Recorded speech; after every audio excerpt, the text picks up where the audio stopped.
Imagine standing in a room full of people who have turned against you.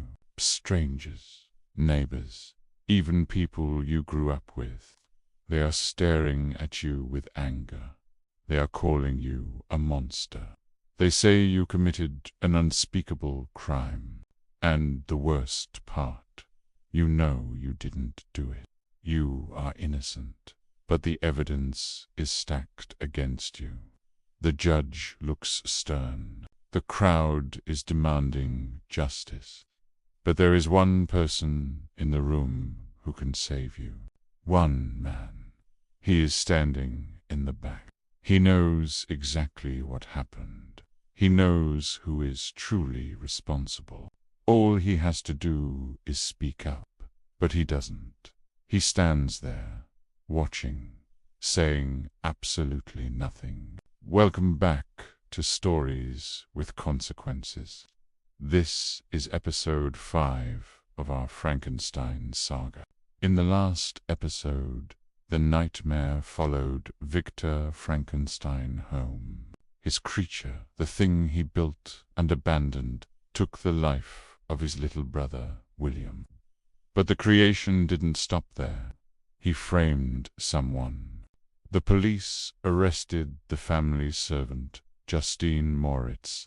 Today, we go to trial. This isn't just a story about a creature anymore. This is a story about the failure of justice. We are going to witness one of the most frustrating moments in literary history. We will see an innocent woman fight for her freedom against a broken system. We will analyze a false confession that broke Victor's spirit. And we will watch a hero turn into a coward. Victor Frankenstein has already created a monster. Today, he becomes one. The trial begins at 11 a.m. The atmosphere is tense. To understand why this is so tragic, you have to look at the evidence. To us, the audience, we know the truth. We know the evidence was planted, but look at it from the jury's perspective. To them, the case looks clear.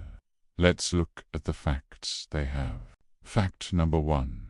Justine was not in the house on the night of the tragedy.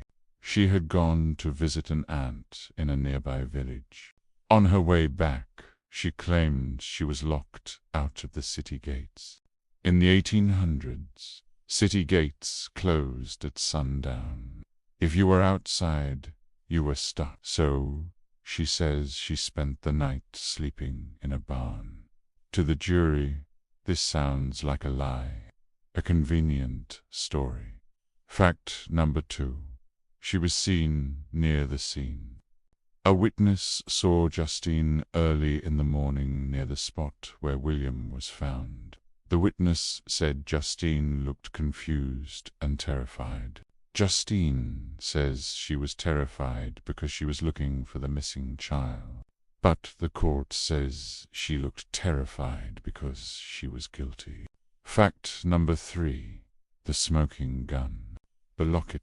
Little William was wearing a miniature portrait of his mother. It was valuable. When he was found, the locket was gone. And where did the police find it? Deep inside the pocket of Justine's dress. The creature didn't just drop it there. He carefully placed it on her while she was sleeping. It was a calculated frame-up. Justine tries to defend herself. She speaks quietly. She tells them she loved William like her own son. She would never hurt him. But as she speaks, she starts to cry. She breaks down, sobbing. And this is the tragedy of human psychology. To the jury, her tears don't look like fear. They look like guilt. The crowd turns against her.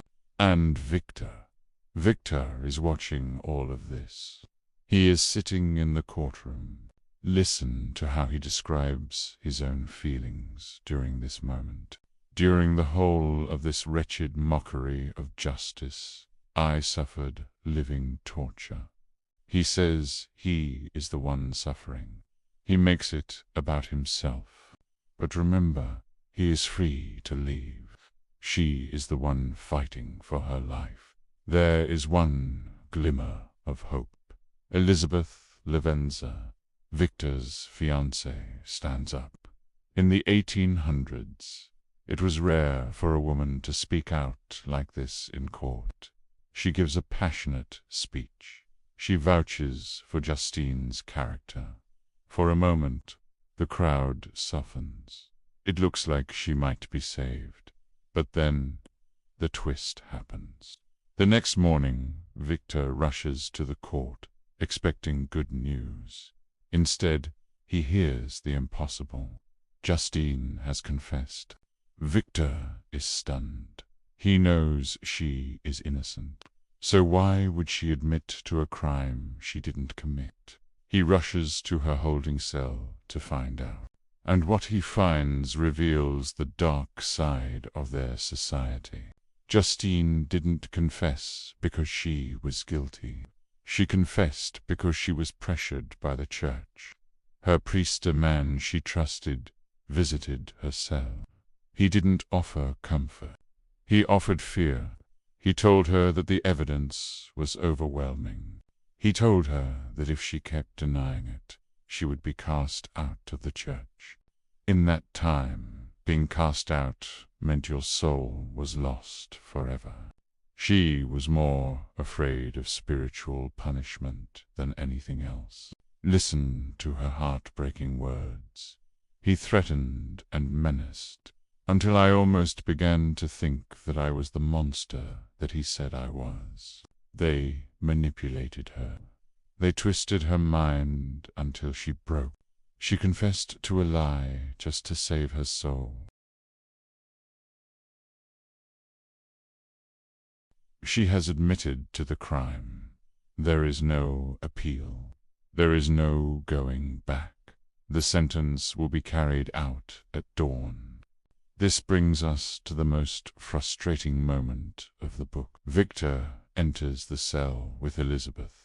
This is his last chance. The clock is ticking.